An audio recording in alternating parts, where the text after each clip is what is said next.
मैं सिर्फ मिनिस्टर साहब ने बात की, वो तो एमएल साहब आएंगे, अपना मौक़िफ़ देंगे, जो भी बात हुई जिस तरह हुई है। मैं सिर्फ 4 चीज़ों पे बात करना चाहता हूँ। जिस तरीके से स्टेट मिनिस्टर साहब ने बात की, जिस लहजे में बात की, जिस तरह की प्रेस कॉन्फ्रेंस की गई, मतलब ये एक सियासी कारकुन का तरीक़ेकार आई थिंक सो नहीं होता।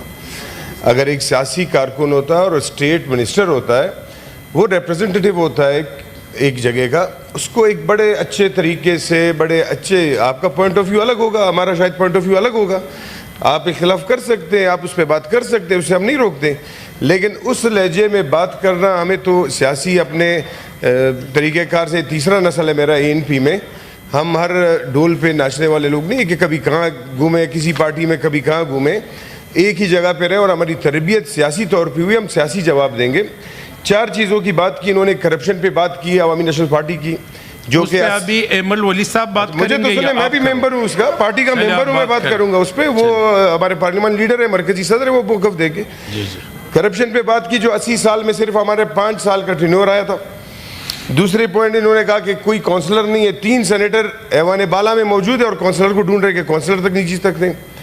तीसरी बात की रेजिडेंस का, कि वो किस हैसियत से वहाँ रहते। चौथी बात की कि सेनेट का मेंबर कैसे बना, यहाँ से करके, और एक थ्रेट वाली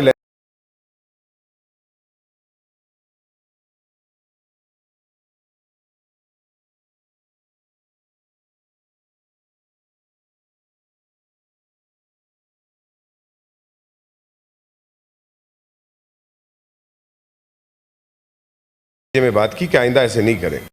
मैं आपको एक चीज़ बताऊं सर, कि मैं साबित करेंगे कि मुल्क की खिदमत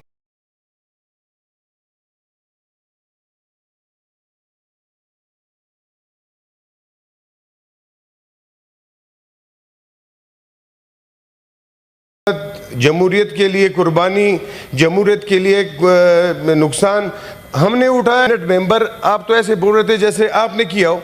सेनेट मेंबर सर, हमारे 3 मेंबर्स है बलूचिस्तान में, हमारी पीपल्स पार्टी के साथ अलायंस है। 3 वोट उनको हमने देने थे अलग कैटेगरीज में, और उन्होंने हमें एक जनरल सीट दी। अवामी नेशनल पार्टी बलूचिस्तान ने बैठ के फैसला किया है, अमल वली खान को नॉमिनेट किया कि बलूचिस्तान से हम उसको सेनेटर लाएंगे। हम सारा काम हमने किया, और लोग प्रेस कॉन्फ्रेंसेस में ऐसे बताते हैं कि मतलब इस लहजे पे बड़ी ऐसी बात नहीं होती। रेजिडेंस की बात है, परवेज़ रशीद साहब बैठे, अमल वली खान को जो लॉज अलॉट हुआ था आपको भी पता है। हमने जब परवेज़ रशीद साहब की बात आई तो हमने कहा नहीं, हमारे बड़े, हमने वो लॉज छोड़ दिया। जो दूसरा लॉज उनको अलॉट हुआ उसमें रहने की हालत नहीं थी, तो उन्होंने रिक्वेस्ट की प्राइम मिनिस्टर साहब को, तो उन्होंने बाकायदा अलॉटमेंट करवा के उनको वो जगह दी। तो कम से कम हमसे सवाल ना पूछे कि आप आके किस हैसियत से रहते, अब शहबाज शरीफ साहब से पूछे कि वो किस हैसियत से उन्होंने उसको रेजिडेंस दिए। सर, यहाँ पे हम सारे मेंबर्स हैं, सारे मेंबर्स अपनी अपनी राय कर सकते हैं, लेकिन किसी के लीडर पे बात करना, फिर अपने लीडर पे बात सुननी होगी। हम आज फिर इस तरीके पे नहीं जाना चाहते।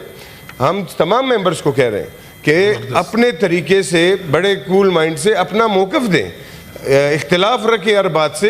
एक दूसरे के बड़ों को अगर हम यहाँ पे बातें करेंगे, ये लोग जब सुन रहे होंगे टीवी में, उनका ये पार्लियामान से वैसे भी कोई एतबार अब ना रहा, और तो बिल्कुल नहीं रहेगा कि एक दूसरे को खुद हम खींच रहे हैं। कोई जायज़ बात होगी किसी की, किसी तरीके से होती है, दूसरे का मौक़िफ़ सुने। एक दूसरे को अगर हम बर्दाश्त बातों से नहीं करते तो फिर यहाँ बैठने की क्या ज़रूरत है? आ जाए फिर बाहर, मैदान तो बाहर है, फिर वहाँ पे लड़े, जिसने जो करना है, जिसमें जितनी ताकत है।